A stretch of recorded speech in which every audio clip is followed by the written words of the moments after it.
ഞാനും ചാക്കോച്ചനും കൂടെ എയർപോർട്ടിലാണ് ഇപ്പോൾ ഇരിക്കുന്നത്. ഞങ്ങളൊന്ന് നാട്ടിൽ പോവുകയാണ്. ഒരു അത്യാവശ്യ കാര്യത്തിന് വേണ്ടിയിട്ട് ആക്ച്വലി ഞാനാണ് ഒരാഴ്ചത്തേക്കിന് നാട്ടിൽ പോകുവാൻ വേണ്ടിയിട്ട് തീരുമാനിച്ചിരുന്നത്. അപ്പം ചാക്കോച്ചനെ കൂടെ കൊണ്ടുപോകേണ്ട ഒരു സാഹചര്യം ഉണ്ടായതുകൊണ്ട് പിന്നെ ഞങ്ങൾ രണ്ടുപേരും കൂടെ പോകാമെന്ന് വിചാരിച്ചു. എയർ അറേബ്യയുടെ 1:15 ഫ്ലൈറ്റിനാണ് ഞങ്ങൾ പോകുന്നത്. ടൈറ്റ് ഷെഡ്യൂളായിരുന്നു. രാവിലെ ഞാൻ ഓഫീസിൽ പോയി, ചാക്കോച്ചൻ സ്കൂളിലും പോയി. പിന്നെ ഞാൻ ഓഫീസിൽ നിന്ന് നേരത്തെ ഇറങ്ങി ചാക്കോച്ചൻ്റെ സ്കൂളിൽ പോയി ചാക്കോച്ചനെ അവിടുന്ന് കളക്ട് ചെയ്ത് ഒരു 11:15 ആയപ്പോഴത്തേക്ക് നമ്മൾ എയർപോർട്ടിൽ ചെന്നു. പിന്നെ നമ്മൾ ഹാൻഡ് ബാഗ് മാത്രമേ ഉണ്ടായിരുന്നുള്ളൂ, ബാഗേജ് ഇല്ലായിരുന്നു. അപ്പോൾ അതുകൊണ്ട് തന്നെ നമുക്ക് പെട്ടെന്ന് തന്നെ നമ്മുടെ ബോർഡിംഗ് പാസും ഒക്കെ കഴിഞ്ഞു. പെട്ടെന്ന് ഇമിഗ്രേഷൻ എല്ലാം കഴിഞ്ഞു. നമ്മൾ നേരത്തെ തന്നെ നമ്മൾ കാര്യങ്ങളെല്ലാം കഴിഞ്ഞ് അവിടെ വെയിറ്റ് ചെയ്യുമായിരുന്നു. പിന്നെ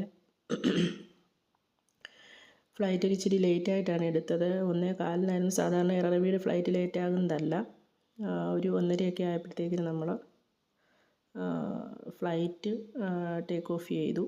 അപ്പം ചാക്കോച്ചൻ നാട്ടിൽ പോകാൻ വളരെ സന്തോഷത്തിലായിരുന്നു. പക്ഷേ ഫ്ലൈറ്റിൽ കയറിയ സമയത്തൊക്കെ ചാക്കോച്ചൻ പപ്പായെ മിസ് ചെയ്യുന്നു എന്നൊക്കെ പറഞ്ഞിട്ട് കുറച്ച് സീനൊക്കെ ആയിരുന്നു.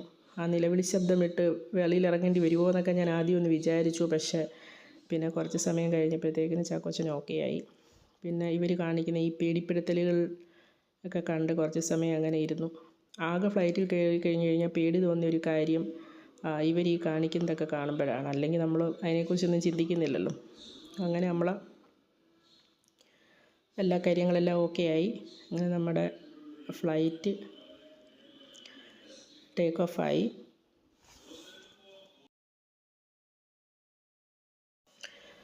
ചാക്കോച്ചൻ പിന്നെ കുറച്ച് സമയമൊക്കെ ഫ്ലൈറ്റിൽ ഉറങ്ങി. കുറച്ച് സമയം പുള്ളിക്കാകെ ചെറിയ 2 ദിവസം ഹോസ്പിറ്റലിൽ അഡ്മിറ്റൊക്കെ ആയിരുന്നല്ലോ. ഇപ്പോൾ പനിയൊക്കെ ആയിട്ട് 2 ദിവസം അഡ്മിറ്റൊക്കെ ആയിരുന്നു. അതൊക്കെ കഴിഞ്ഞൊന്ന് ശരിക്കും ഓക്കെ ആകുന്നതിന് മുമ്പായിട്ടാണ് നമ്മൾ നാട്ടിലോട്ടുള്ള യാത്ര. അപ്പം കുറച്ച് ടയേർഡായിരുന്നു.